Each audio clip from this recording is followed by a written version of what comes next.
Ladies and gentlemen, welcome back to the other side of the coin. We are at a stage, honestly, none of these new signings, it doesn't fill us up with any joy because what is it? What is going on? That is the question that is being asked by a lot of Chelsea fans. That is a question that's been asked by a lot of people outside of the football club who are not even fans. I mean, it's nothing less than a stock market situation. That's what it is at the moment. I mean, it's clear as daylight that a lot of these players that we've purchased, they're just not going to make it. I mean, look at this. This is the latest. This is the latest. We've got a here we go for this new goalkeeper, another goalkeeper, and none of them are at an elite level. They're all kids. The whole idea is look for opportunities, buy them cheap, and then selling them for some profit. I mean, that entire explanation is nothing short of what people do in the stock market. Buy cheap, sell for profit. Buy cheap, sell for profit. Look for an opportunity to get into the market, and then secure a position. And that's exactly what this is. And look, I understand. I get it. I understand what the club's trying to do. This is a new revenue stream, but I can't stop feeling that some level of the soul that Chelsea Football Club has is getting sucked out of all of us in the fan base. It is absolutely getting sucked out of all of us. Not that long ago, we bought players like Cassidy. No one even talks about him anymore. We bought players like David Datra Fofana. Everyone used to say, David Datra Fofana, yeah, he's the next prodigy. Well, before he could even become the prodigy, then we got Mark Gui. And before Mark Gui could even do something, and there's rumors about him going out on loan, now we've got Samuel Omordion. And Samuel Omordion himself is inexperienced. And on top of that, Nicholas Jackson, who is meant to be our main striker, is also inexperienced. Inexperience piling on inexperience, piling on kids, goalkeepers after goalkeepers, to the point where I don't even know where Slolina is anymore, to be honest. I don't know. We got Slolina, I think, last summer. I have no idea where he is anymore. And he was touted to be the next big thing. Petrovic, who had a decent season last season, he is now on the outer all of a sudden. We still haven't gotten rid of Kepa. We've got ourselves Jorgensen. We've got Sanchez. None of them were, overly joyful about. None of them really gives us that sense that, yeah, that's a rock solid goalkeeper, building that spine for Chelsea Football Club. God damn it. Once upon a time, we used to have goalkeepers like Courtois and Peter Cech. Do you know what I mean? And now, what is this? What is this? The new owners have come in, and since they've come in, what have we achieved, ladies and gentlemen? What have we achieved? I see a lot of people on social media now trying to police others and trying to overly be positive about things. And I'm trying my best. I kid you not, I put my two hands together. I am trying my best to stay positive and stay patient. But I can't neglect this nonsense stuff that our football clubs do. And this is one of two today, ladies and gentlemen. We've signed another young CB, as you know, Anselmino, Argentinian-born CB, plays for Boca Juniors. And then we let go of defenders like Chalobah, who could actually give us something right now where the defense looks shambolic. It's, as I said, since the owners have come in, what have we achieved? Look at the plethora of managers we have gone through. Mistakes after mistakes. We can't land a proper sponsorship. God damn it, even our jerseys, like our home kit, don't even look that good anymore. There's seriously nothing that you can say, yeah, that's great, besides probably Cole Palmer. Even with the new manager now, the new style of football, the squad we have, deep down, all of us, we know we are scared moving into this new season, that we're hoping that it does turn out to be a good season. But we all know deep down that it can potentially be an absolute nightmare. So in the midst of all of that, you're trying to stay positive. You're trying to understand how the club's operating. Look at the window that we've had, right? Players, I have no idea who they are. Renato Viga, another player that we got when we were linked with Calafiori, and we barely even used Renato Viga in the preseason. We have stockpiled kids over kids. Angela Gabriel. Like, what is the future for him? David Washington, another one that I've forgotten about. When you're not succeeding on the field, and on top of that, you're stockpiling kids after kids, I don't understand why some of these kids are actually signing for Chelsea Football Club. There's another one that's linked now from South America, Gabriel Meck. And we have more to come. Kendry Paez,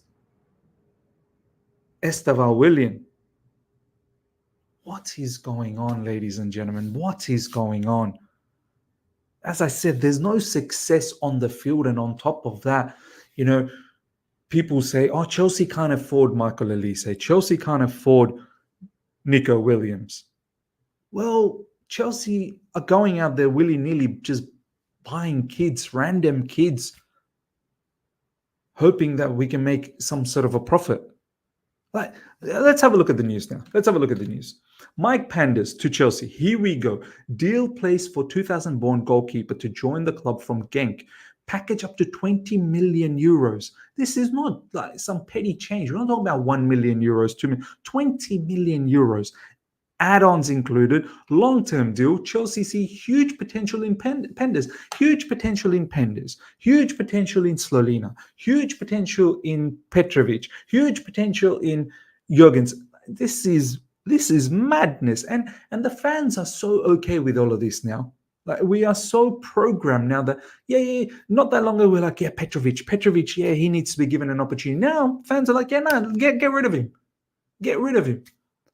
If this is not stock market attitude, I don't know what is, because that's exactly what you do. You look at things like a commodity. You buy and sell, buy and sell, buy and sell. You try and accumulate profit. He's staying at Genk for season 24-25, heading to London next June. Like why? Mike Penders, you think like we have shortages of goalkeepers?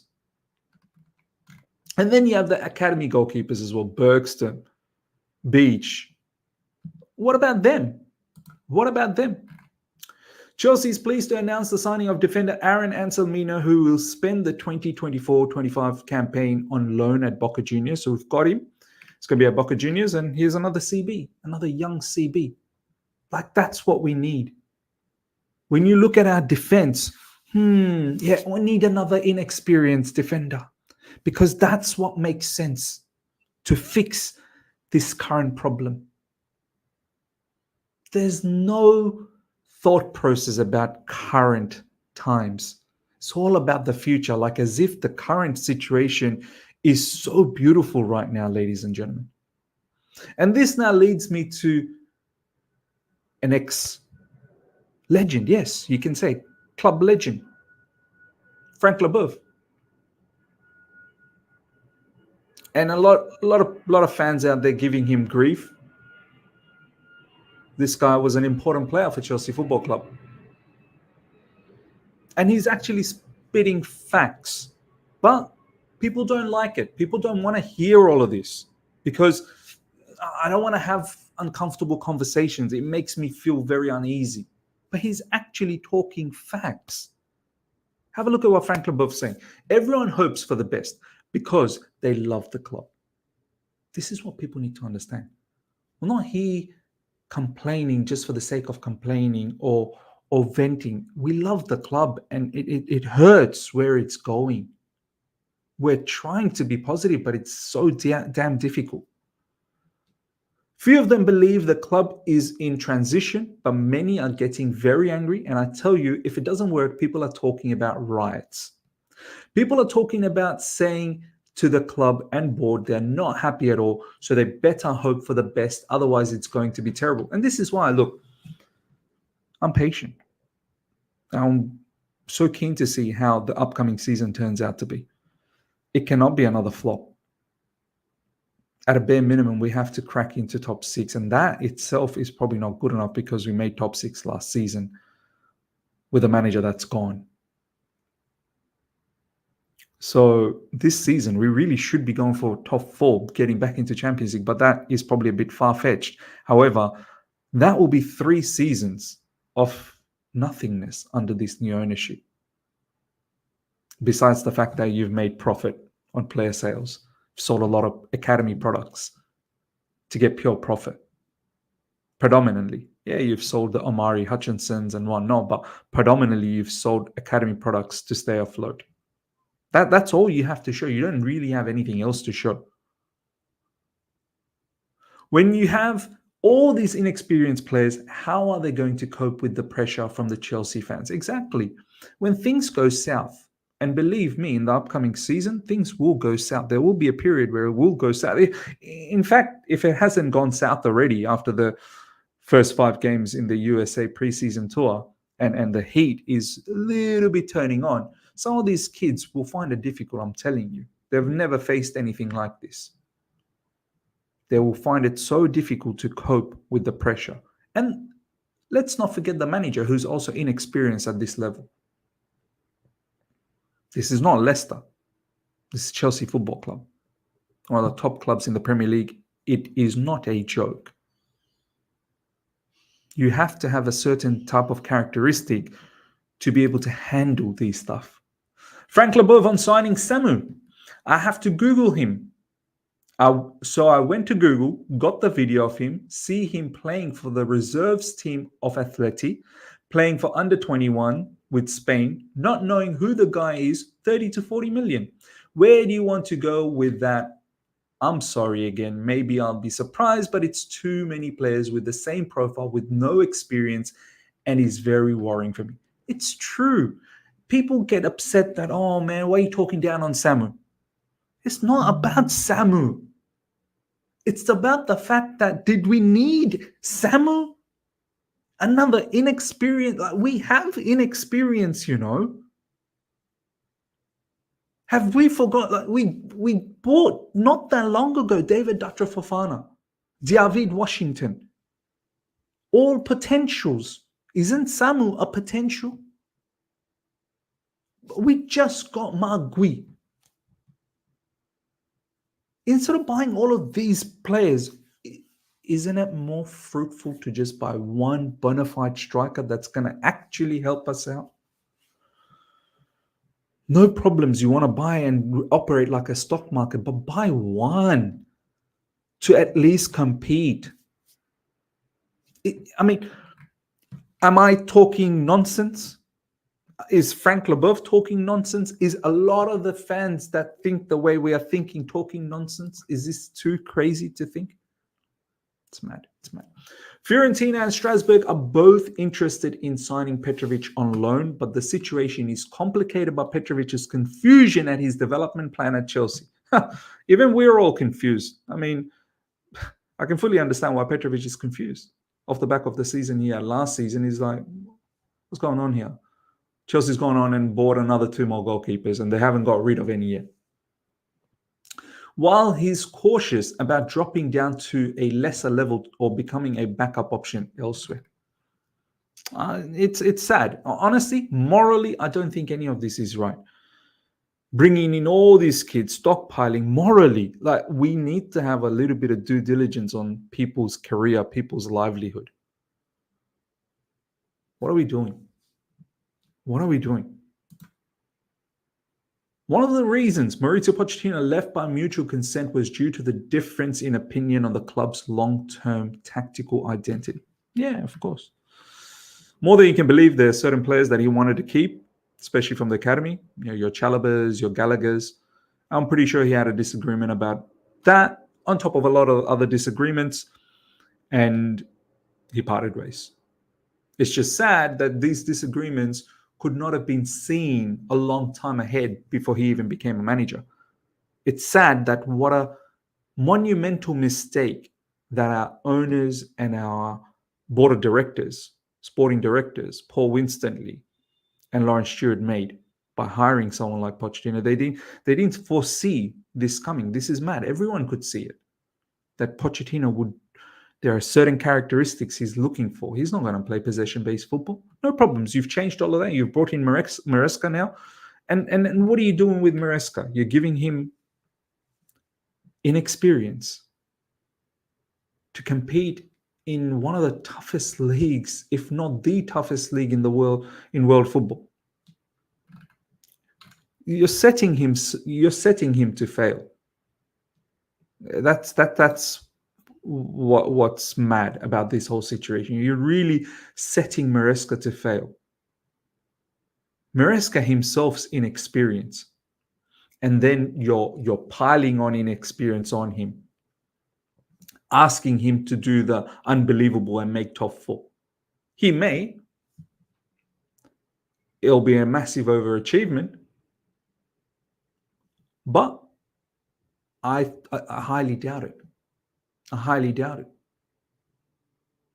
The way we've played in the preseason so far, there's major issues defensively, and I highly doubt these things are just going to be rectified before the new season starts.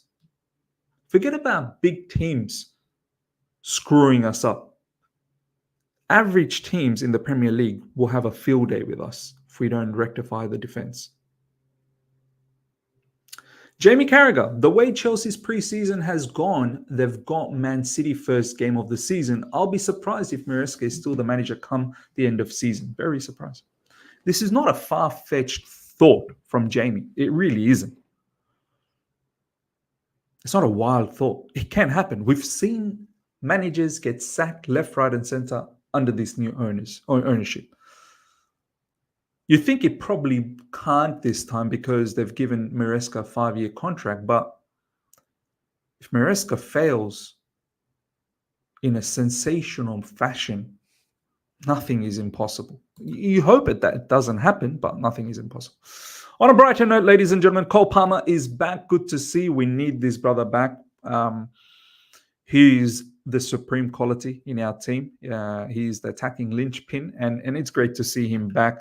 Hopefully he's in a good mind frame and he's ready to rock and roll. Obviously, things will be a little bit different under Enzo Maresca, and hope that it doesn't really affect his game too much. He can still find his rhythm under Enzo Maresca. I'm pretty sure Enzo Maresca will try his best as well.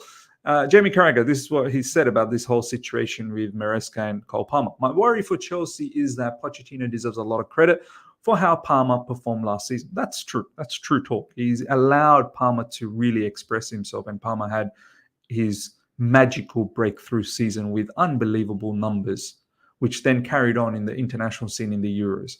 No one expected that, not even Pep. Otherwise, he wouldn't have sold him. So they might not have that Cole Palmer this season. I'm sure they will, because I think he's fantastic, but a new manager has come in. So it's different. It is different. And we have to see how it all goes. We can't sit here at the moment and say, oh, it's not going to work out. It may work out. It may work out even better. But what he did last season, to replicate that and do better than that, that is going to be some feat. That is going to be some feat. Next up, ladies and gentlemen, Enzo Fernandez is expected to be appointed one of the Chelsea's vice captains for next season. I'm not surprised. He does move around like a leader on the field. He really does. Yeah, I know a lot of people are not very happy with him, with what has happened recently with the racism issue. And then, of course, they're not happy with some of his performances. He definitely does need to lift. Has he been getting deployed properly so far in this preseason? I don't think so. Maybe the last one against Real Madrid, he was a little bit deeper on the left side. That's when he's able to look up and loft those passes. And we saw some really nice passes from him against against Real Madrid. Yeah, I'm absolutely fine with this. I think he does exude some level of leadership. We saw that last season as well. And the season under Graham Potter, that half season when he was he showed that he was that leader type. I still remember under Graham Potter when there was a fight against Man United. He was the only one that was fighting. Everyone else just stepped away. Last season, Mason Mount. He stepped up in front of his face. Enzo's got that fight, that dog in him, that mongrel in him. So I'm quite satisfied with this. And Reece James on a consistent basis, every time he gets substituted off, he straight up goes to Enzo Fernandez and gives him that armband as well. So what does that mean for Ben Chilwell? Is he still the vice captain of Chelsea Football Club? I don't think so. I think he's a misfit at the moment. He's someone who's not even been utilized so much in the preseason, and he's definitely someone. Is another one that. What's the club doing, man? Like, you need to get rid of him. You really do need to get rid of him. Let's see what's the latest that's going on, ladies and gentlemen. This is the one last news that's latest. Mike Penders is considered the new Thibaut Courtois. Chelsea scouts have fantastic reports on this goalkeeper, so they decided to go strong for him. Gabriel Meck deal will be completed in the next days. Chelsea keep going with this big activity in the market. Good on you, Chelsea. Good on you. Ladies and gentlemen, let me know your thoughts about everything we spoke about. Smash the like button if you're here for the first time. Subscribe, hit the bell notification to stay in touch with all my content. Until next time, take care. See ya.